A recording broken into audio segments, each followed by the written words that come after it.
Adyk önümleriniň bolçulugynyň döredilmeginde munasip goşuldyny goşýan kärhanalaryň hataryna Lewap welaýatynyň Çärzew etrabynyň Kölaryk geňeşliginde ýerleşýän Türkmenistanyň Adyk Senagaty döwlet birleşiginiň Lewap welaýat adyk önümçilik birleşiginiň Zeyhun gök mewe önümlerini gaplaýjy kärhanasynam görkezmek bolar.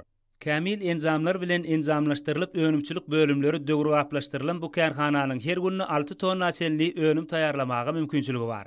Häzirki wagtda bu ýerde her gije günüde gök mewe önümleriniň 6 tonna goloy gaplanylyp, önümleriň 10-dan gowrak görnüşi taýýarlanýar.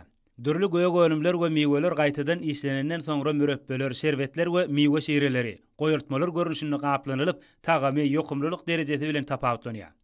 Ýaýtada bu ýerde öňürilýän erik şireleri, pomidor goýurtmasy, alma, limon mürebbeleri, duza ýatyrylan gök önümler, garaly şerbeti ila tarapynda islegli garyda öwürilýär.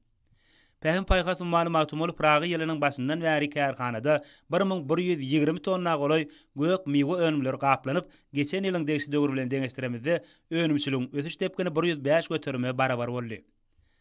Ýokary hil derejesinde eýe bolan bu önümleriň esasy bölegi çağalar waglaryna, mekdep internatlaryna, hastahanalara we harby bölümlere uğradylýar. Kärhanada zähmet çekmek üçin ähli oňyň şertler, zerurluklar göz tutulup önümçiligiň ilerlemegi uğruna netijeli işler alınıp barylýar.